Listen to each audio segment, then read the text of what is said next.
ಅಜ್ಜಿ ಮತ್ತು ಮೊಮ್ಮಗನ ಕತೆ ಮರೆಯಲಾಗದ ಮೌಲ್ಯ. ಮಾವಿನ ಮರದ ಮೇಲೆ ಹಕ್ಕಿಗಳ ಚಿಲಿಪಿಲಿ. ಹಳ್ಳಿಯಲ್ಲೊಂದು ಅಜ್ಜಿ. ಈ ಕತೆ ಒಂದು ಮೊಮ್ಮಗನ ಕಣ್ಣಲ್ಲಿ ಅಜ್ಜಿ ಎಂಬ ಜೀವಂತ ಪಾಠ. ಅವಳು ಶಾಲೆಗೆ ಹೋಗಿಲ್ಲ, ಆದರೆ ಜೀವನದ ಪಾಠವನ್ನೆಲ್ಲ ಬಲ್ಲವಳು. ಅವಳ ಮಾತುಗಳಲ್ಲಿ ಮಮತೆ, ಅವಳ ಕೈ ಹಿಡಿದ ಕಣ್ಮನಿಗೆ ಬದಲಾಗುವ ಪಾಠ. ಅಜ್ಜಿ ಮತ್ತು ಮೊಮ್ಮಗ ಮರೆಯಲಾಗದ ಮೌಲ್ಯ. ಇದು ಕೇವಲ ಕಥೆಯಲ್ಲ, ನಮ್ಮ ಜೀವನದಲ್ಲಿ ಮರೆತು ಹೋಗುತ್ತಿರುವ ಮೌಲ್ಯಗಳ ಶೋಧ. ಅಜ್ಜಿ ನುಡಿಯಿಂದ ಒಂದು ಪಾಠ. ಚಿರಂಜೀವಿಯೊಬ್ಬನ ಜೀವನದ ಮಾರ್ಗದರ್ಶನ. ಚಿರು, ಬಾ ಬಾಳೆಹಣ್ಣು ತಿನ್ನೋಣ. ಅಂದು ಹವಾಮಾನ ಚಳಿಯಾದ ಬೆಳಂಬೆಳಿಗ್ಗೆ ಅಜ್ಜಿ ಕರೆದಳು. ಚಿರು, ನನಗೆ ಇಷ್ಟವಿಲ್ಲ ಅಜ್ಜಿ ಬಾಳೆಹಣ್ಣು. ಅಜ್ಜಿ ಸುಮ್ಮನಾದಳು, ಆದರೆ ನಗೆಯಿಂದಲೇ ಹೇಳಿದಳು, ಜೀವನದಲ್ಲಿ ಸಿಹಿ ಒಂದೇ ಬೇಕೆಂದರೆ ಕೆಲವೊಮ್ಮೆ ಕಹಿನೂ ನುಂಗಬೇಕು ಗೊತ್ತಾ. ಚಿರುಗೆ ಅಜ್ಜಿಯ ಮಾತು ಅರ್ಥವಾಗಲಿಲ್ಲ, ಆದರೆ ಪ್ರತಿದಿನವೂ ಅಜ್ಜಿ ಇಂಥ ಮಾತುಗಳನ್ನು ನುಡಿಸುತ್ತಲೇ ಇರುತ್ತಿದ್ದಳು. ಪ್ರತಿ ಮಾತು ಒಂದೊಂದು ಜೀವನದ ಪಾಠ. ಒಂದು ದಿನ ಶಾಲೆಯಲ್ಲಿ ಒಂದು ಪಾಠ ಬರೆಯಲಾಯಿತು. ನಿಮ್ಮ ಜೀವನದ ಆದರ್ಶವಂತರು ಯಾರು? ಎಲ್ಲರೂ ಸಿನಿಮಾ ಹೀರೋಗಳು, ಕ್ರಿಕೆಟ್ ಆಟಗಾರರು, ವಿಜ್ಞಾನಿಗಳು ಎಂದು ಬರೆಯುತ್ತಿರುವಾಗ ಚಿರು ಸುಮ್ಮನೆ ಕುಳಿತಿದ್ದ. ಅವನ ಮನಸ್ಸಿನಲ್ಲಿ ಕುತೂಹಲ ಮೂಡಿತ್ತು. ಸೀತಮ್ಮ ಅಜ್ಜಿ, ಅವನು ಬರೆದಿದ್ದು ಸರಳವಾಗಿತ್ತು. ನನ್ನ ಅಜ್ಜಿ ನನ್ನ ಆದರ್ಶವಂತೆ. ಅವಳು ಏನೂ ಓದಿಲ್ಲ, ಆದರೆ ಜೀವನ ಓದಿದ್ದಾಳೆ. ಶಿಕ್ಷಕಿ ಕೇಳಿದಾಗ ಚಿರು ಅಜ್ಜಿಯ ಬಗ್ಗೆ ಹೇಳಿದ. ಹೀಗೆ ಆಕೆ ದಿನವೂ ದೇವರಿಗೆ ಪೂಜೆ ಮಾಡುತ್ತಾರೆ. ಊಟ ಮುಗಿದು ತಿನ್ನುವ ಮೊದಲು ಒಂದು ಭಾಗ ಹಕ್ಕಿಗಳಿಗೆ ಇಡುತ್ತಾರೆ. ರಾತ್ರಿ ನಿದ್ರೆಗೆ ಮೊದಲು ಪಾಠವೊಂದನ್ನು ಹೇಳುತ್ತಾರೆ. ಅಪ್ಪ ಅಮ್ಮ ದೌರ್ಜನ್ಯ ಮಾಡಿದರೂ ಕೋಪಗೊಳ್ಳದೆ ಸಹಿಸುತ್ತಾರೆ. ಒಂದು ದಿನ ಚಿರು ತನ್ನ ಆಟದಲ್ಲಿ ಕೊನೆಗೂ ಸೋತು ಅಜ್ಜಿಯ ಬಳಿಗೆ ಅಳುತ್ತಾ ಬಂದ. ನಾನು ಚೆನ್ನಾಗಿಲ್ಲ ಅಜ್ಜಿ, ನನ್ನಿಂದ ಯಾವುದೂ ಆಗಲ್ಲ. ಅವಳು ಅವನ ತಲೆಯ ಮೇಲೆ ಗಿಡ ಬೆಳೆದು ದೊಡ್ಡ ಮರವಾಗಬೇಕೆಂದರೆ ಮಳೆ ಬಿಸಿಲು ಎರಡೂ ಬೇಕು ಕಂದ.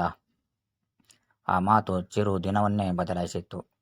ಆತ ಮುಂದಿನ ದಿನದಿಂದ ಶಾಲೆಗೆ ಹೆಚ್ಚು ಮನಸ್ಸು ಕೊಟ್ಟ. ಮನೆಯ ಕೆಲಸಕ್ಕೂ ಅಜ್ಜಿಗೆ ಸಹಾಯ ಮಾಡ್ತಿದ್ದ.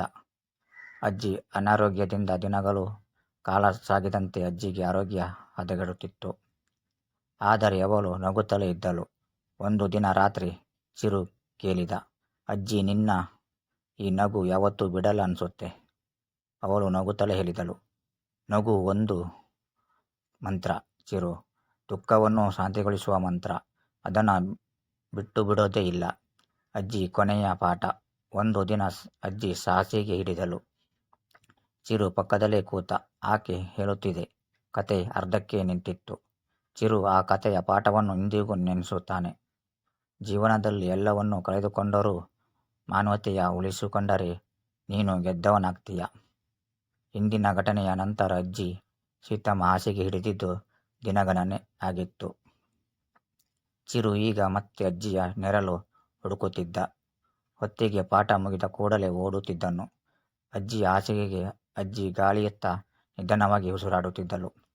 ಆಕೆ ಮಾತು ಕಡಿಮೆಯಾಗಿದ್ದರೂ ನಗುವು ಬಿಟ್ಟಿರಲಿಲ್ಲ. ಒಂದು ದಿನ ಅಜ್ಜಿ ಅಸ್ತಮಾದ ಉಸಿರಾಟದ ನಡುವೆ ಅದೆಷ್ಟೋ ಶ್ರದ್ಧೆಯಿಂದ ಹೇಳಿದಳು, ಚಿರು, ನಾನಿಲ್ಲದ ನಂತರವೂ ನೀನು ನನ್ನ ಮಾತು ಮರೆಯಬಾರದು. ತಿನ್ನುವ ಮೊದಲು ಹಕ್ಕಿಗಳಿಗೆ ಅನ್ನ ಹಾಕು. ದೇವರ ಮುಂದೆ ಧನ್ಯವಾದ ಹೇಳು. ಎಲ್ಲರೊಂದಿಗೆ ಪ್ರೀತಿ ಸ್ನೇಹ ಮಾಡು. ಚಿರು ಅಜ್ಜಿ ಕೈ ಹಿಡಿದು, ಅಜ್ಜಿ, ನಾನಿಂದು ಇದ್ದಿದ್ರೆ ನೀನೇ ಕಾರಣ. ನಿನ್ನ ಮಾತುಗಳು ನನಗೆ ದಾರಿ. ಅಂದು ರಾತ್ರಿ ಮೊದಲ ಬಾರಿಗೆ ಚಿರು ಅಜ್ಜಿಯ ತಲೆಯ ಬಳಿ ಶೋಕದ ಬೆಳಿಗ್ಗೆ. ಅದು ಒಂದು ದಿನ ಚಿರು ಎದ್ದಿರಲಿಲ್ಲ, ಆದರೆ ಮನೆಯಲ್ಲೆಲ್ಲ ತೀವ್ರ ಮೌನ. ಯಾರೂ ಕೂಗುತ್ತಿಲ್ಲ. ಅಪ್ಪ ಅಮ್ಮ ಕೂಡ ತುಂಬ ಕಣ್ಣೀರು ಹಾಕುತ್ತಿದ್ದರು. ಚಿರು ಬಾಗಿಲು ಬಳಿ ಓಡಿದ್ದ. ಅಜ್ಜಿ ಇದ್ದ ಹಾಸಿಗೆಯು ಖಾಲಿ. ಆಕೆ ಸತ್ತು ಹೋಗಿದ್ದಳು. ಅವನು ಅಪ್ಪ ಕೈ ಹಿಡಿದ.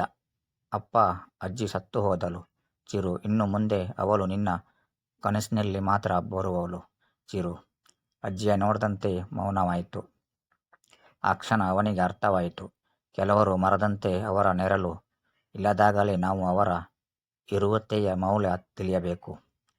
ಅಜ್ಜಿ ಬಿತ್ತಿದ್ದ ಬೀಜ ಅವಳು ಸತ್ತು ಹೋಗಿದ್ದರೂ ಅವಳು ಬಿತ್ತಿದ್ದ ಮೌಲ್ಯಗಳ ಬೀಜಗಳು ಚಿರುವಿನ ಬಾಳಲ್ಲಿ ಮೊಳೆಯತೊಡಗಿದವು. ಹಬ್ಬದ ದಿನ ಬಂದಾಗ ಅಜ್ಜಿ ಹೇಳಿದಂತೆ ಬಡವರಿಗೆ ಹೊಸ ಬಟ್ಟೆ ಕೊಡುತ್ತಿದ್ದ. ಪ್ರತಿ ಗುರುವಾರ ಅಲ್ಲಿ ದೇವಾಲಯದ ಹತ್ತಿರ ಹಕ್ಕಿಗಳಿಗೆ ಅನ್ನ ಹಾಕುತ್ತಿದ್ದ. ಶಾಲೆಯಲ್ಲಿ ಗೆಳೆಯರು ಜಗಳ ಮಾಡುತ್ತಿದ್ದರು. ಅಜ್ಜಿ ಹೇಳ್ತಿದ್ದಳು, ಕ್ಷಮೆ ದೇವರ ಮಾತು ಅಂತ. ಎಂದು ಬುದ್ಧಿವಾದ ಹೇಳುತ್ತಿದ್ದ. ಒಂದು ದಿನ ಚಿರು ದೊಡ್ಡವನಾದ. ಕಾಲೇಜು ಮುಗಿಸಿ ಶಿಕ್ಷಕನಾಗಿದ್ದ. ಒಂದು ದಿನ ಅವನ ವಿದ್ಯಾರ್ಥಿ ಕೇಳಿದ, ಸರ್, ನೀವು ಇಷ್ಟು ಶಾಂತವಾಗಿರ್ತಿರ್ಲಿಲ್ಲ. ನಿಮ್ಮ ಗುರು ಯಾರು? ಚಿರು ನಗುತ್ತಾ ಅಜ್ಜಿ ಫೋಟೋವೊಂದನ್ನು ಕೈಯಿಂದ ತೋರಿಸಿದ. ಅವಳು ನನ್ನ ಅಜ್ಜಿ ಸೀತಮ್ಮ. ಪುಸ್ತಕ ಓದಿಲ್ಲ, ಆದರೆ ಬದುಕನ್ನು ಕಲಿಸಿದ್ಲು. ಅದೇ ನನ್ನ ಪಾಠ. ಅಜ್ಜಿ ಮರದಂತೆ ಅವಳ ನೆರಳಿನಲ್ಲಿ ಚಿರು ಬೆಳೆದ ಮತ್ತು ಆ ನೆನಪು ಮರೆಯಲಾಗದ ಮೌಲ್ಯವಾಗಿ ಉಳಿದ.